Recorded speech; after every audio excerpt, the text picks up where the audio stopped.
Atlas de la Guerrero. 150 años de historia en un solo barrio. Un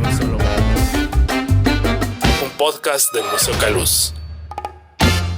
Estamos de regreso en Atlas de la Guerrero, el podcast, platicando con el doctor Sergio Raúl Arroyo sobre la historia de esta emblemática colonia de la Ciudad de México.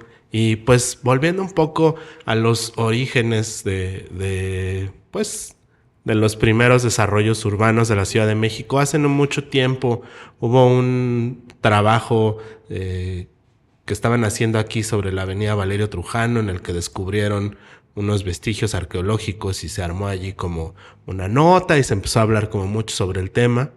Y eso pues nos da testimonio y estamos completamente seguros de que abajo del suelo de la colonia Guerrero hay un montón de vestigios que deben de estar por allí todavía, y que sobre esos hay otros y distintas capas de la historia, como tú decías, un palimpsesto urbano que se teje en esta colonia. Me gustaría que nos platicaras un poco más sobre la historia, los orígenes de la colonia Guerrero, ¿no? Es un barrio que pues desde tiempos prehispánicos está por ahí asentado, pero luego llega el periodo colonial, se establecen aquí algunas órdenes y así va desarrollándose poco a poco la historia de este lugar. Sí, claro, esto está dentro del polígono de los viejos barrios comerciales, aunque te debo de decir que en lo que es estrictamente la colonia Guerrero no hay demasiados antecedentes constructivos. Ahí lo que hay son llanos. Hubo probablemente en algún momento áreas de cultivo de plantas que pueden darse en zonas más o menos áridas o semiáridas, pero en realidad no hay. Si uno se remite a los viajes en globo, las imágenes de los viajes en globo de Casimiro Castro, te das cuenta que se trata de llanuras. Precisamente despegaban de esas zonas porque no había prácticamente nada abajo. La colonia como tal, claro, tiene el Panteón de Santa Paula, que es un panteón muy importante en la época novohispana, pero que llega a su fin hacia mediados del siglo XIX, sobre todo porque empieza a aparecer lo que ya podríamos considerar una especulación de la tierra. Ya los terrenos empiezan a tomar un valor que no tenían antes. Y la cercanía después con las zonas del centro, más tarde en el último cuarto del siglo XIX, pues con la estación de Buenavista. Además, la demografía propia de la Ciudad de México pues también va haciendo presencia. Y de lo que te encuentras es que esos terrenos, esa vieja conformación que era semiurbana o francamente rural prácticamente en la zona, hubo creo que incluso algunas temporadas de pastoreo, cosas así, pues desaparece, ¿no? Ya no está demasiado cerca del núcleo de la vida de la ciudad como para sostenerse en esa condición. Entonces el panteón desaparece, se empieza, las leyes de reforma además son clarísimas, ¿no? Estos bienes son considerados ociosos y son puestos incluso dentro del mercado inmobiliario. En el caso de los terrenos, como dije, Rafael Martínez de la Torre compra los llanos de lo que era Fresno y Buenavista y los hace.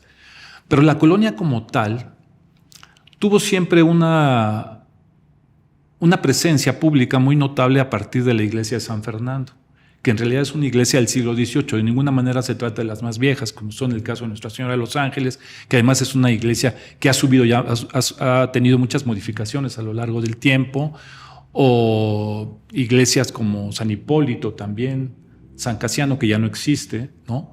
Que son, y la Santa María la Redonda, son las 4 iglesias, en realidad no hay más.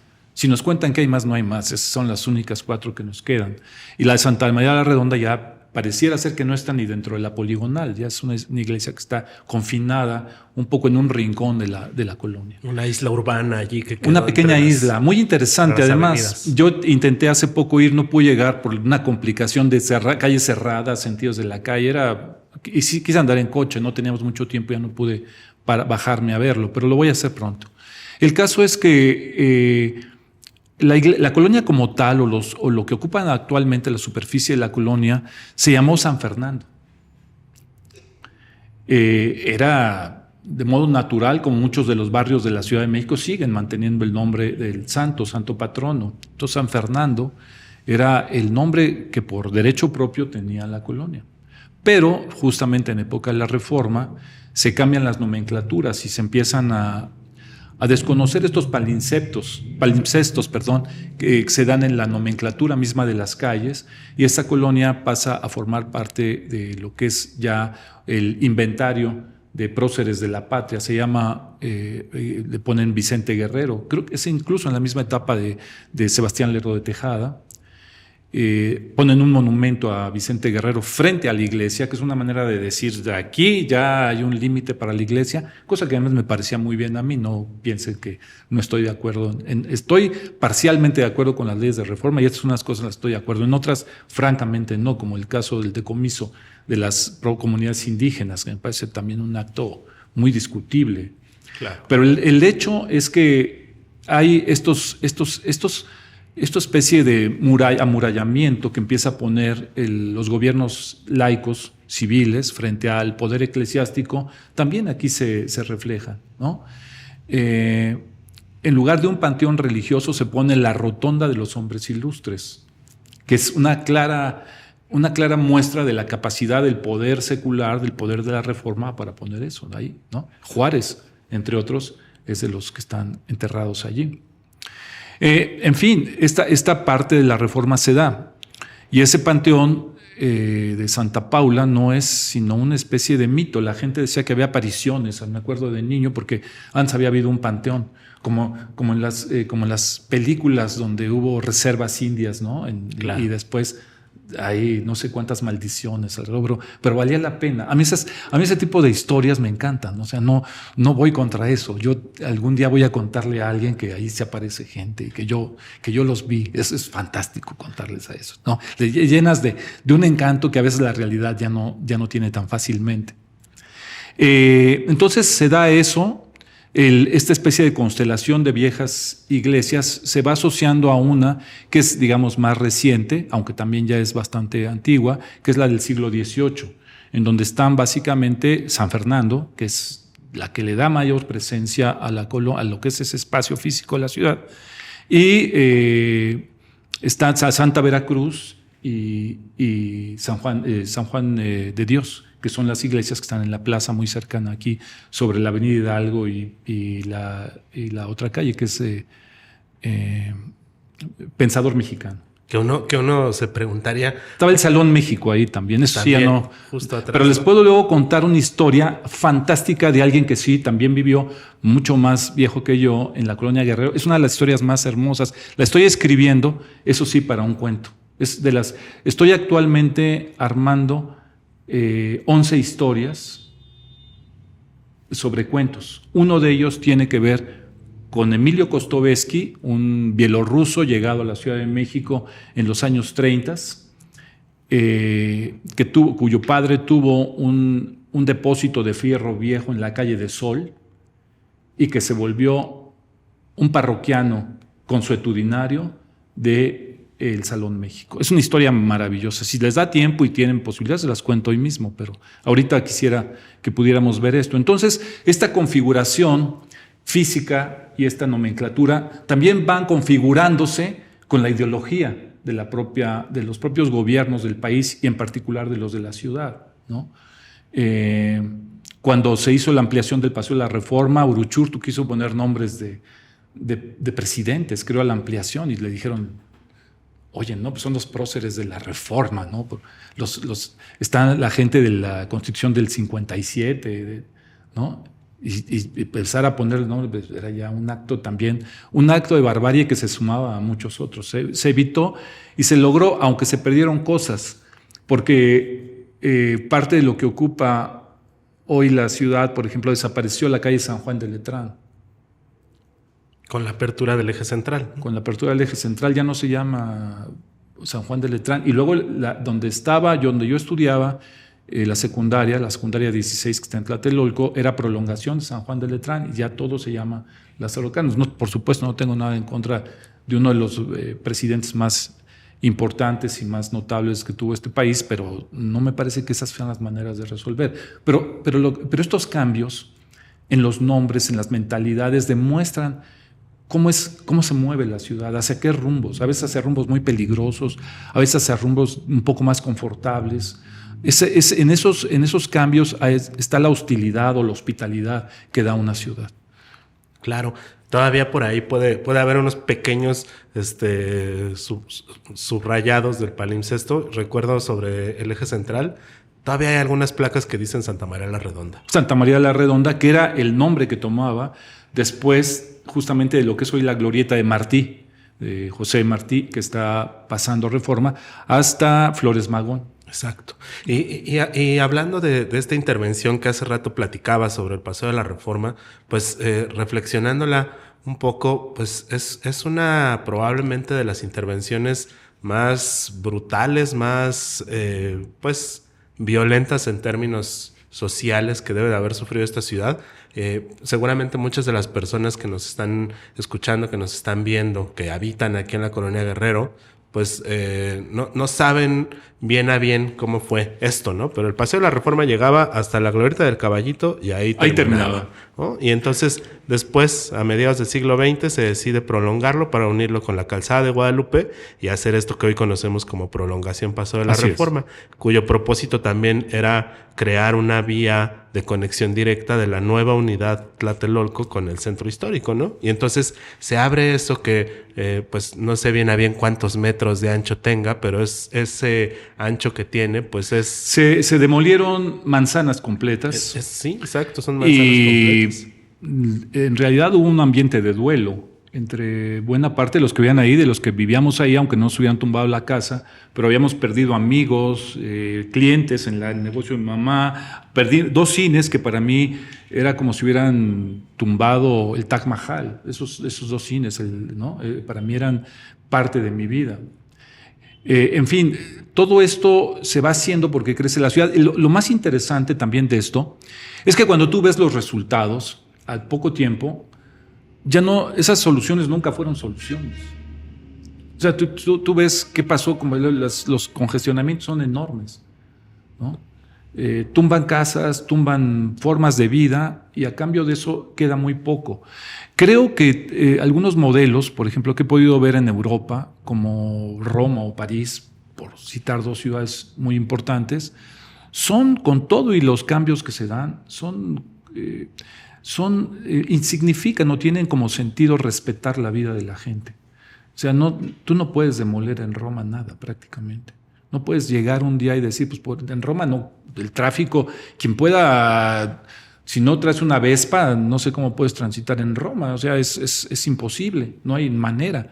Pero eso no es un argumento para que tú causes esas demoliciones. Porque además lo que vas haciendo es construir una ciudad con focos aislados, una ciudad que tras esta apariencia de propiciar la comunicación, en realidad incomunica mucho y tiene efectos traumáticos muchas veces, ¿no? Yo no sé cómo pudieron vivir muchas de estas personas o dónde se fueron a vivir de las que estaban en esa zona y pasó por ahí la picota y se llevó todo, ¿no? Yo escribí una vez una cosa que decía algo sobre las casas, que vivimos en casas que están condenadas a desaparecer, ¿no? ¿Cómo vivimos? Hay un poema de Marco Bellocchio que define muy bien eso. Dice, algo así también es muy parecida a la introducción, que dice, porque hemos nacido en casas que han sido condenadas a la demolición. Una maestra de primaria nos ha enseñado a leer y escribir. El médico cose tu vientre como un sastre que cose un traje. Tú, sin embargo, vivirás. Es impresionante el poema de Bellocchio, ¿no? Claro, y que seguramente fue un poco la misma historia de lo que ocurrió en Tlatelolco, ¿no? Cuando llegó y se quitó todo el... En Tlatelolco había una zona de aduanas de los ferrocarriles, pero era una zona eminentemente ferrocarrilera, había almacenes, no había tanta población. Incluso la población era de un nivel de pobreza extrema. Por ejemplo, la zona de Atlampa, que es ya un poco más retirada, yo creo que había muchísima gente que eran paracaidistas. No sé cómo se regularizó territorialmente eso, pero ahí filmó Buñuel Los Olvidados. En esa zona se hizo la filmación de Los Olvidados. Eran zonas que tenían una relación muy extraña, ¿no? Así como te decía yo de las escuelas de monjas y las escuelas públicas, el que vivía en La Guerrero, o el que vivía en Santa María, o el que vivía en Atlampa, estaba marcado, tenía una etiqueta en términos de lo que era la jerarquización del espacio público, ¿no? Y me tocó vivir eso de una manera muy intensa, ¿no? Incluso el 68 para mí fue muy importante. Yo debo haber tenido 13 años cuando se dio el movimiento. Tenía tíos que me llevaban a las manifestaciones. Particularmente recuerdo la del 27 de agosto, que fue fantástica, ¿no? Donde por alguna provocación, creo que Sócrates Campos Lemos fue el que dijo, y nos quedamos aquí hasta el 1 de septiembre a que salga el presidente y dialogue con nosotros, y queremos un diálogo público. Y lo que salieron fueron los tanques. Yo estuve en esa que lo retratas en una crónica, ¿no? Sí. Y platicas que al día siguiente vas con tu tía y caminan por la plaza. No, solamente había zapatos, cientos de zapatos tirados en la plaza. Los trabajadores del gobierno del Departamento del Distrito Federal con mangueras y trapos y escobas limpiando toda la sangre, todo lo que había, ¿no? Fue muy impactante, pero yo estaba en realidad...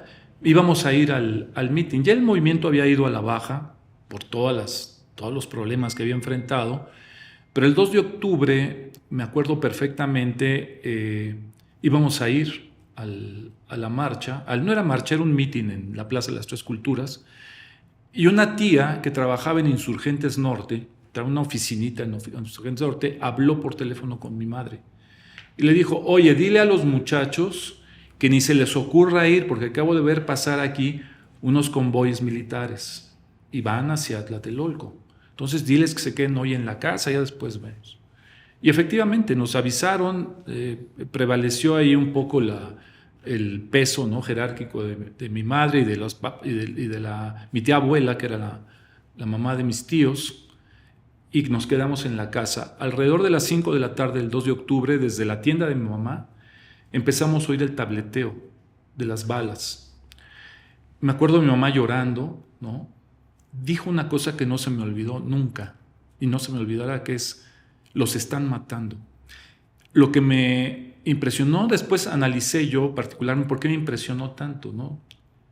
Porque siempre que conjugaban el verbo, era en pasado, cuando sabían, los mataron no sé dónde y los mataron no, pero aquí los están matando, era darle una presencia al presente, por decirlo de algún modo, que yo no había vivido. Y oía los tableteos, bajó las cortinas de la tienda, estaba llorando, y nos juntamos todos en la casa, y hasta después, como a las 7 de la noche, llegó un amigo, René Sánchez, se llamaba el amigo, que había estado en la plaza y había podido salir, y nos contó lo que había pasado.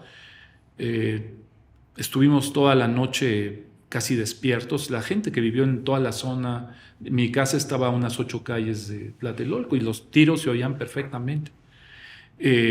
Al día siguiente, efectivamente, mi tía y yo decidimos ir a ver, que nos llamaba mucho la atención esto, que había sucedido. Es un panorama horrendo.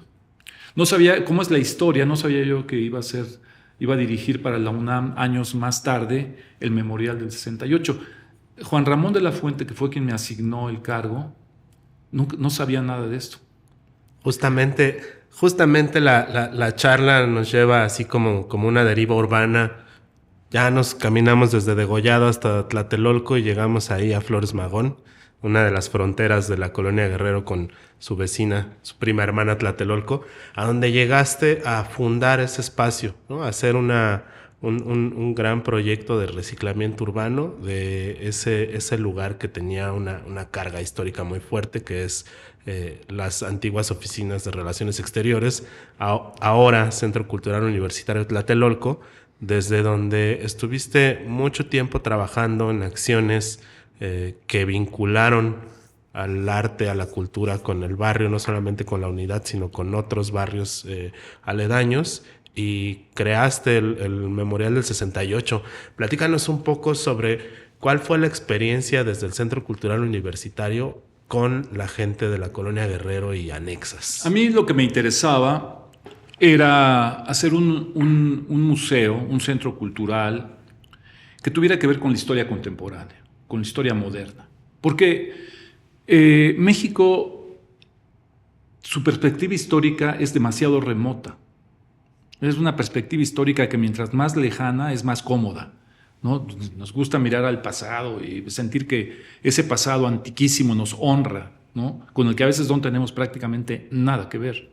Toda mi vida trabajé, como la mayor parte de mi vida, trabajé en el Instituto Nacional de Antropología e Historia, y esto fue siempre algo que me produjo una cierta incomodidad. Es decir, yo creo que no podemos hacer esa historia que prefiere cualquier cosa que toparse con el presente. Nosotros, el presente es fundamental, lo que está reciente, lo fresco. Entonces, la idea, trabajé además, debo decir, en la UNAM con una enorme libertad, como pocas veces, creo que como nunca había trabajado en mi vida. Pude hacer el proyecto a mi manera, no tuve prácticamente no intervino nadie. Y te cuento, me interesaba mucho algo que tú estás haciendo aquí con los habitantes de La Guerrero, que es hacer una reconstrucción tipo Ciudadano Kane, en el que cada quien va y viene y te da su visión de las cosas, y tú tienes que reconstruir ese rompecabezas, ese mosaico. En el caso del memorial, lo concebí como una experiencia que no nada más es inherente a los militantes del Consejo Nacional de Huelga en el 68, sino era inherente a la gente de la Ciudad de México. Entonces entrevistamos, desde luego, a militantes que sí eran muy, muy, muy importantes, además ahora ya que estos están muertos. Entrevistamos a artistas que tenían un papel importante en la época, desde Mario Lavista, Alejandro Jodorowsky, Arnaldo Cohen, ¿no? a muchísimos escritores, artistas, a José Luis Cuevas, en fin, gente que estaba inserta en el 68 y tenía un papel importante. A periodistas que lo que hacían era una interpretación del 68, habían hecho sus propias visiones del 68, algunos no habían nacido. Gente que hizo reflexiones como José Goldenberg, que me contó, dice, cuando empezó el movimiento yo estaba viendo Don Gato y su pandilla, ¿no? Eran niños, muchos de ellos. Pero lo que quise es utilizar yo estaba leyendo en ese momento Las Bacantes de Eurípides, y hay una cosa que me pareció muy interesante para hacer el memorial. Como tú sabes, el teatro griego consta de personajes y el coro comenta. Lo que hace Eurípides en Las Bacantes es una cosa contraria. Empieza como un mero comentarista de la historia, pero después el coro se convierte en el eje de la tragedia. Y lo que yo quise, junto con gente fantástica como Nicolás Echevarría, como Álvaro Vázquez o Alejandro García, que fueron quienes en realidad hicimos esto, ¿no? Hicimos la parte central de este memorial. Nos plegamos un poco a estas ideas. Yo tenía mis propias ideas acerca de cómo debía ser esto y de cómo manejarnos a través de la historia contemporánea. Ahí no era un espacio para hacer cosas antiquísimas, hay muchos en México para hacerlos, nos interesaba lo que pasa, ¿no? Día con día, y que conozcamos sobre todo a través de la universidad, que es un enorme foco crítico, de qué manera se abordan los problemas que tenemos más frescos y más cercanos. Aún con grandes posibilidades de errar, aún la historia no ha calificado, digamos, muchos de los sucesos. Hoy ya incluso el 68 no es tan sencillo ya de clasificarlo, aunque creo que es el movimiento más importante, por lo menos de la segunda mitad del siglo XX en México. Y así hicimos un trabajo de documentación que tuvo alrededor de 150 horas de grabaciones, entrevistamos a 57 personas, hicimos 3 versiones, una que duraba 1 hora 50 aproximadamente para que se exhibiera ahí en las salas del museo, otra de 5 programas de 50 minutos para televisión, y una película de casi 2 horas que estuvo en el Festival de Berlín, que estuvo en Italia, en Suiza, es Locarno, en fin, en muchos lugares se exhibió. Ganamos premios con el memorial. El sábado pasado, Jorge Ayala Blanco, el crítico de cine, notable crítico de cine, me regaló un libro donde viene un análisis de él sobre el memorial. Es muy impresionante el análisis que él hizo, ¿no? Hay cosas de las que estás consciente cuando haces el trabajo y cosas de las que no estás consciente, y quien te revela un poco lo que hiciste fue gente que estuvo fuera del proyecto. uno está demasiado metido a veces en las cosas, no hay la distancia suficiente, como diría Bertolt Brecht, para poder distinguir, ¿no?, qué es lo nuestro y qué es lo que está un poco afuera, el adentro y el afuera. Entonces, el memorial significó además una relación muy intensa con la gente del barrio.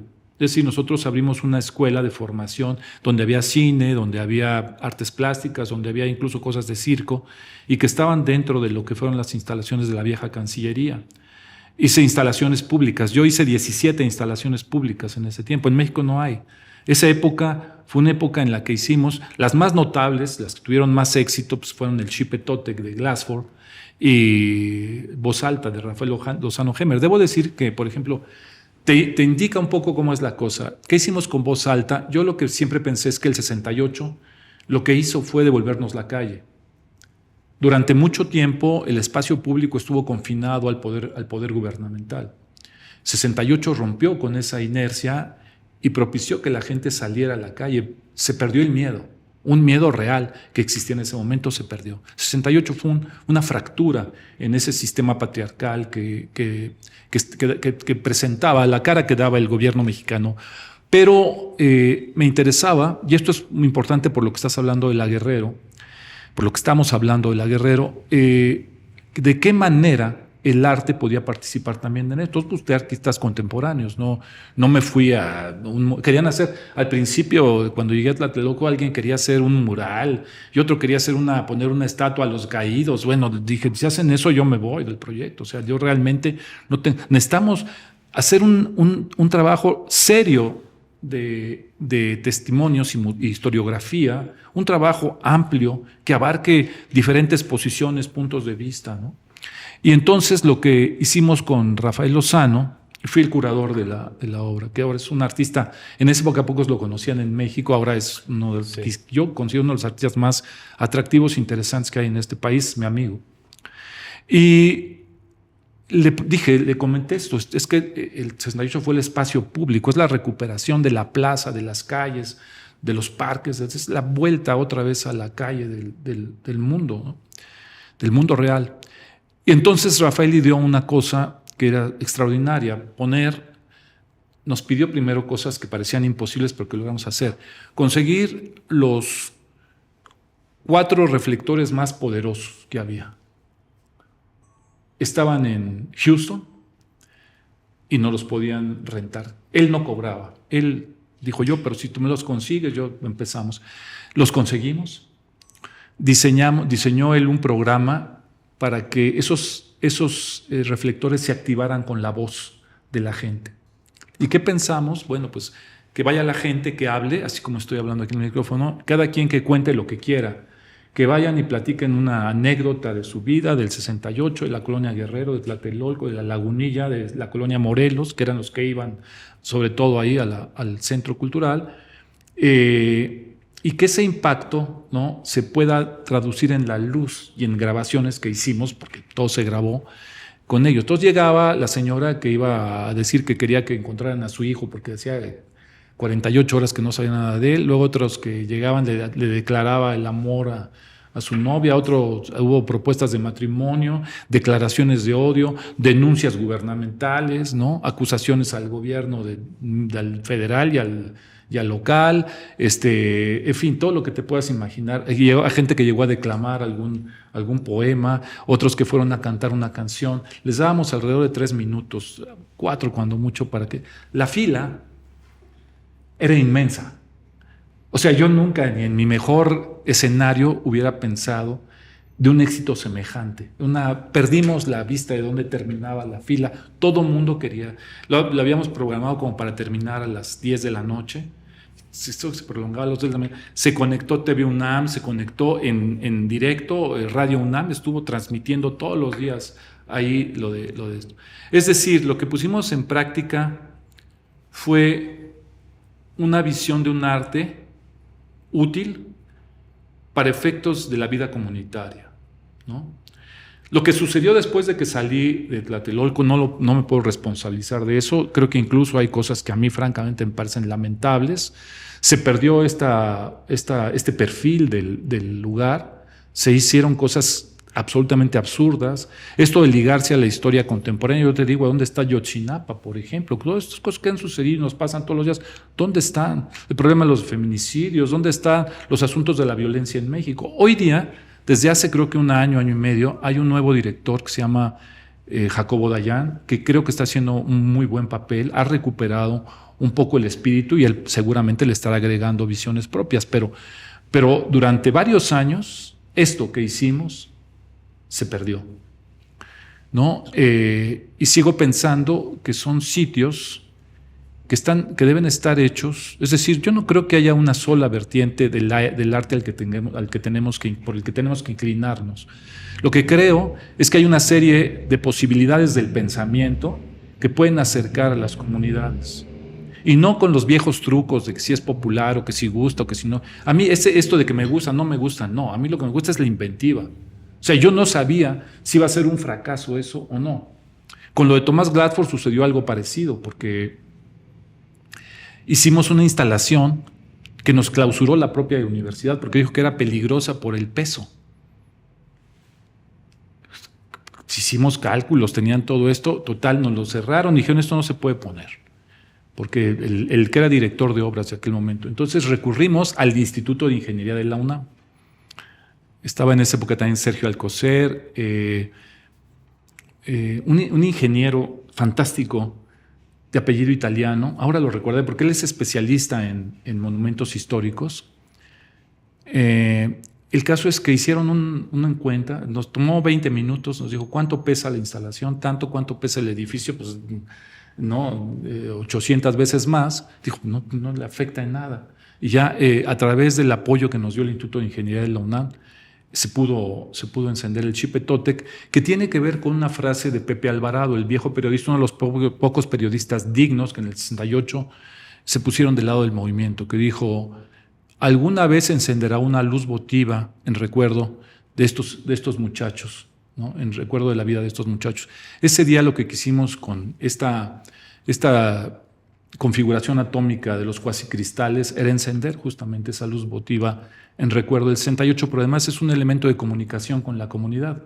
Al grado que después del sismo de 2017, que se empezaron a desprender algunas losas, la apagaron y entonces los vecinos empezaron a decir, bueno, ¿y ahora cuándo la encienden? ¿Y cuándo? Me enseñaron en la coordinación de difusión hace ya tiempo un oficio firmado por vecinos de que quieren que vuelva a encenderse el Chipetotec. Espero que algún día, y creo que el director que está actualmente es un hombre muy diligente, ¿no? Podrán volver a encender esa luz votiva en recuerdo de aquellos muchachos que fueron sacrificados, como lo decía Pepe Alvarado, ¿no? Porque además justamente el Chipetotec se volvió un hito urbano que tenía mucho tiempo que no aparecía un hito urbano que fuera reconocible por la población. No. Tú piensas en el costo que tuvo la estela de luz o cosas. Exacto. Nadie, al contrario, era una vacilada. En cambio, el Chipetotec es una instalación, según Glassford, es una instalación escultórica que cubre justamente como el Chipetotec se ve con la piel de los guerreros vencidos. Esto también se cubre con una piel y tiene un aspecto de duelo y de respeto, porque el que se pone la piel del vencido no se la pone simplemente como una cosa de humillación, sino se la pone para adquirir las virtudes de aquel guerrero que murió en la pelea, ¿no? Esto es el mismo sentido del Chipetotec, este es un reconocimiento a las enormes virtudes y a la valentía de los muchachos que murieron en Tlatelolco. Entonces, estas cosas nada de lo que estamos diciendo está desconectado de lo que estabas tú preguntándome, porque esto no va dirigido a los que viven enfrente, va dirigido a toda la ciudad, pero especialmente a esos barrios que vivieron intensamente esto, ¿no? Está del otro lado de Tlatelolco, pues el Salón Los Ángeles, una parte muy importante de la colonia Guerrero, tanto la que está de uno y otro lado de Reforma. El Chipetotec era visible. Una vez estaba yo con Miguel Fernández, íbamos a Rusia a un viaje y desde el aeropuerto nos pusimos cerca de una pista y se veía el Chipetotec. Le dije, mira, ya está el Chipetotec. Cuando ibas aterrizando en la Ciudad de México se veía el Chipetotec. Se veía siempre. Y la mayoría de los colonos de las colonias circundantes empezaron a encontrar un hito de reconocimiento allí. Yo lo sé, y además te voy a decir otra cosa, porque además trabajábamos en un mundo que no era el mundo tradicional donde se mueve el arte en México. Es decir, no estábamos ni en la misma ciudad universitaria, ni en la colonia Condesa, ni en la colonia Roma, no estábamos en el pleno ombligo del viejo barrio de Tlatelolco, que es un barrio absolutamente tradicional, que ha sufrido embates de la política, que ha sufrido embates de la naturaleza, que ha vivido intensamente todo este proceso, ¿no? Y los habitantes que fueron en realidad testigos de mucho de lo que ha sucedido. Es que yo creo que es un punto nuclear de lo que es la vida de la Ciudad de México. Pues vamos a otro corte y ahora sí regresamos con la última parte en donde se va a poner bueno esto. Vamos a hablar de trancazos. Esto es Atlas de la Guerrero. Estamos de regreso en Atlas de la Guerrero y estamos platicando con Sergio Raúl Arroyo sobre historia y anécdotas en la colonia Guerrero. Y bueno, me enteré que hace poquito fuiste con Miguel Fernández, director del Museo Caluz, a darte una vuelta por el Gimnasio Atlas. Sí. Y a rememorar viejos trompos por allá. Platícanos, ya para cerrar estas reflexiones sobre la Guerrero, tu experiencia en el Gimnasio Atlas. Bueno, el Gimnasio Atlas es prácticamente era una institución, hoy está ya semiabierto, semicerrado, ya no funciona ni siquiera todos los días. Pero el asunto es que en la época en la que yo vivía era realmente el único centro deportivo que había. Y como tú sabes, en los barrios lo que domina es el box, es decir, había dos deportes que eran los que realmente eran importantes. El fútbol se jugaba en la calle, ¿no? Lo jugábamos en la cuadra, y ahí se quedaba todo. Pero en el caso del gimnasio había dos deportes que eran importantes. El más importante era el box y, digamos, de una manera secundaria, el frontón. Se jugaba ya dos frontones, uno cerrado y uno abierto, y yo llegué a jugar en los dos ahí. Pero la historia del gimnasio, no sé exactamente cuándo se haya abierto, pero sé que los que administraban el gimnasio eran los hermanos Casasola. Uno se llamaba Raúl y el otro Honorato, Nato, le decíamos.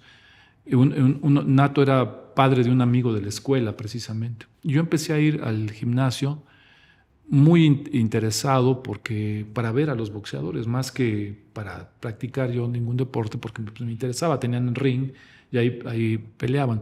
Había otro ring que era para luchadores. La lucha libre, te confieso que no me interesaba demasiado. El box me llamaba mucho la atención, que era lo que se veía en la televisión en aquellos años. El box se veía, la lucha no se pasaba. Hasta muchos años incluso estuvo prohibida la lucha libre por televisión. El caso es que, pues además viviendo en el barrio en el que yo estaba, la vida no era tan sencilla, digamos. Tenías que saber defenderte, como se decía, de manera coloquial. Y yo me peleaba, alguna vez voy a haber llegado con un ojo morado, con algún golpe ahí. Y un tío mío, tío Miguel, que era periodista deportivo, trabajaba en Box y Lucha con Memo Valero, que era el director, era un exboxeador también. Ellos dos un poco me llevaron, mi tío sobre todo, un día me llevó y me presentó ni más ni menos que a José Luis La Coneja López, un manager mítico en México, para que me enseñaran boxeo, para que yo supiera defenderme y no llegara tan golpeteado a la casa. Bueno, pues el caso es que me vio La Coneja, yo creo que medio se rió, ¿no? Yo estaba aterrado, esa es la palabra, ¿no? O sea, yo no podía creer lo que estaba viendo, ¿no? Porque además había boxeadores entrenando, me acuerdo, y los veía primero enormes, pegaban durísimo, se movían durísimo. Yo lo único que pensé es que de ahí no iba a salir nunca vivo, ¿no? Era un lugar terrible. Solamente cuando vi el rastro, que me tocó verlo así en directo, tuve una sensación semejante. Francis Bacon, el pintor, un poco habla de esas cosas, el tema de la sangre. La sangre cambia todo. El asunto es que pues me quedé ahí, me dejaron ahí, yo me quedé pues como cuando te llevan al catecismo, tienes que quedarte y cumplir con el requisito. Me quedé y en realidad La Coneja me agarró como entre lazarillo, porque no veía, me parece que era diabético, veía muy poco, veía muy mal, y mandadero, ¿no? Necesitaban alguien que les trajera limones para cauterizar heridas a los boxeadores.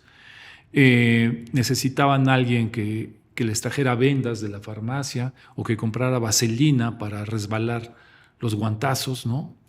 Y pues ahí estaba yo, les quedé perfecto. Y durante un tiempo eso me dediqué y les debo decir que era un trabajo que me encantaba, porque aparte de eso yo había adquirido un prestigio que nunca había tenido en mi barrio, porque sabían que estaba yo con la Coneja López. Entonces, pues aquello ya me empezaba a generar un respetillo, aunque yo en realidad nunca había intercambiado un solo golpe con nadie, salvo los niños de mi escuela y de mi cuadra. Bueno, el asunto es que a eso me dediqué un tiempo hasta que un día llegó otro niño, más o menos de mi edad, un poquito más grande que yo, y dijeron, ya tienes contrincante.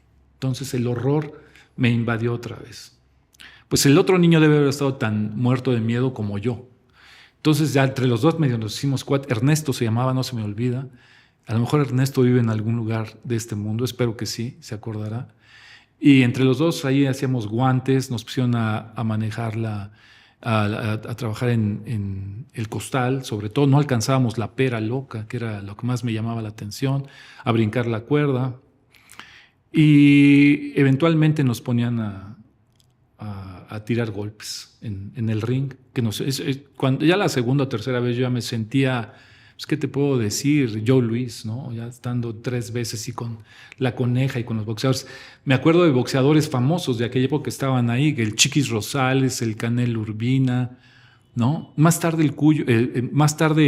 la Coneja tuvo allí a Chucho Castillo, que fue campeón mundial, fue el que derrotó a Rubén Olivares. El caso es que empecé a boxear y me encantó. Algo que en mi mundo tan frágil, tan infantil, no parecía. Es una afición que hasta el día de hoy me mantengo viva. Yo creo que estuve con la Coneja entre mandadero y aficionado y amateur, yo creo que un par de años. Después lo dejé. Ya esto te estoy hablando de un niño de 8 a 10 años. Cuando tuve 15 volví. Ya había otro manager, ya no estaba José Luis La Coneja López, estaba el Titi Chávez, y con él ya boxeaba yo con mucho más confianza, ya no tenía este miedo del primerizo, ¿no? Y me encantaba. Hasta el día de hoy, entre las actividades salvajes de las que yo disfruto profundamente, está el box. Me parece además es probablemente el deporte más antiguo que conoce la humanidad. Algo tendrá el box que tiene esa permanencia. Algún día los políticamente correctos lo van a desaparecer también, probablemente, ¿no? Y ahí se va a ir otra parte de la realidad y de la cultura mundial. Pero déjame decirte que ya después me dediqué, cuando ya dejé de plano el box, me dediqué de lleno al frontón. En el frontón llegué a jugar muy bien, como nunca lo podría haber hecho, por supuesto, con el box, ¿no? El box yo era simplemente ¿En dónde estaban los frontones donde jugaban? En la azotea estaba el grande y junto a los rings de lucha y de box estaba el frontón cerrado. Jugaba yo en los dos y llegué a jugar con campeones mundiales de frontón. Jugué muchísimo durante por lo menos unos 12 años, una actividad intensísima. El frontón fui un jugador, todavía me acuerdo de varios amigos, Silverio, un luchador que se llamaba La Cobra, que ahí jugaba con nosotros. Pregunté por él el último día que fui con Miguel. Había muchos boxeadores, muchos frontonistas muy buenos. Fiesco, unos de apellido Fiesco eran excelentes, y jugué con uno que fue campeón que se llamaba Sea, le decían el niño biónico. Mi mundo de eso era increíble, un chaparrito con unas manos impresionantes que jugaba, era de Xochimilco, iba a jugar ahí, jugaba fantástico, era uno de los mejores frontonistas que he conocido en mi vida. Total, hice así la vida. Un día les cuento una anécdota que tiene que ver, el frontón me llenaba la vida, yo iba 4, 5, 6 veces a la semana a jugar frontón, me encantaba. Y un día entraron a jugar 2 tipos que no sabían. Nosotros jugábamos retadoras. Tú sabes que la retadora, pues el que pierde sale y todo. Y yo iba a jugar con gente que sabía jugar frontón. Entonces, estaban jugando 2 que estaban en la inopia, o sea, no tenían idea de cómo se jugaba. Yo llegué con mis amigos y dijeron, a ver, ¿quién lo saca? Había para sacar a estos y entrar a jugar nosotros. Yo agarré y saqué, creo que 10-0, 10-0 a los 2 que estaban ahí, y ya entramos los que sabíamos jugar. Se fueron furiosos los otros 2. Total, pasó, terminé de jugar, me bajé a donde estaban los rings a tomarme un Peñafiel para la deshidratación y que me encuentro que estaban boxeando los dos que estaban en el frontón, a los que yo había bajado prácticamente de una manera humillante. Y me senté un rato y dije, bueno, pues, y me pararon cuando vieron que me levantaba, ¿que no te quieres poner los guantes? Pues yo no quería, pero la verdad dije, bueno, pues sí, me pongo los guantes. Ya ni modo, yo sabía, dije, más o menos me defiendo, ¿no? Pero también sabía de lo peligroso que es ponerte. Además, estos no se veían, estaban los dos, tampoco crean que eran gran cosa, no se veían nada significativo, pero bueno, me puse los guantes, me dijo, a dos rounds de 3 minutos, tiempo tomado, sin ponernos el casco, ¿no? Nos entramos así y empecé a pelear y pasó una cosa muy curiosa porque el otro era un chaparrito, me pusieron al más, ¿con quién quieres pelear? Había dos, le dije, pues al más chaparrito, ¿no? Dije, ya por lo menos en alcance le saco. Pues el chaparrito me empezaba a tirar jabs, me los tiraba al pecho de una manera muy decente y me daba a todos. No me lo podía quitar el jab del boxeo, del muchacho este. Yo estaba enojado ya, terminó el primer round, el segundo, seguí un consejo del Canelo Urbina que me dio cuando era niño, antes de chocar los guantes, crúzalo. Si te estás perdiendo la pelea, crúzalo, ya lo dejas medio tambaleante, ¿no? Hice eso, en lugar de chocar guantes, de saludar que ya empieza el round, lo crucé, no lo hubiera hecho. En ese momento, ese que me estaba tirando jabs empezó a tirar ya golpes un poco más en serio, me enchuecó la nariz, todavía si ustedes se dan cuenta, tengo chueca la nariz, me tapó los 2 oídos. Es decir, lo que en el barrio se llama una madriza fue lo que recibí ese día de parte de un tipo bastante bajito y con menos peso que yo. Pasó el tiempo, ya, nos acabamos de cuates. Y un día fui a jugar frontón, ya no boxeaba, y me encontré que estaban unos periodistas sacándole fotos, ya muchos años después, esto fue 2 o 3 años después de que yo tuve ese.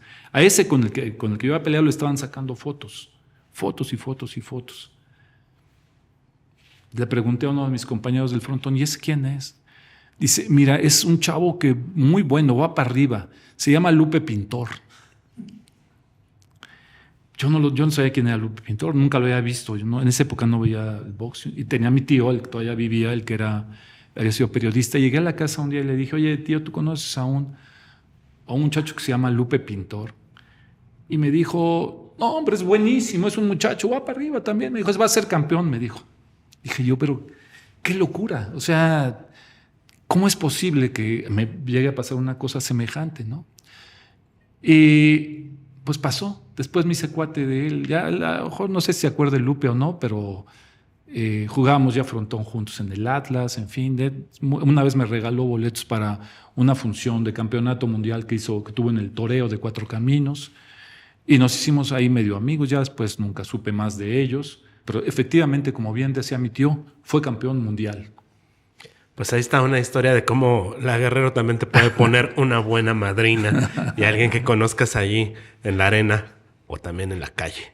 Muchas gracias, Sergio. Fue un placer platicar contigo y pues estaríamos encantados de seguir platicando horas y horas y horas más. Cuando gusten, yo soy el agradecido. Pues esto fue el podcast Atlas de la Guerrero. Nos escuchamos en los siguientes episodios. Gracias.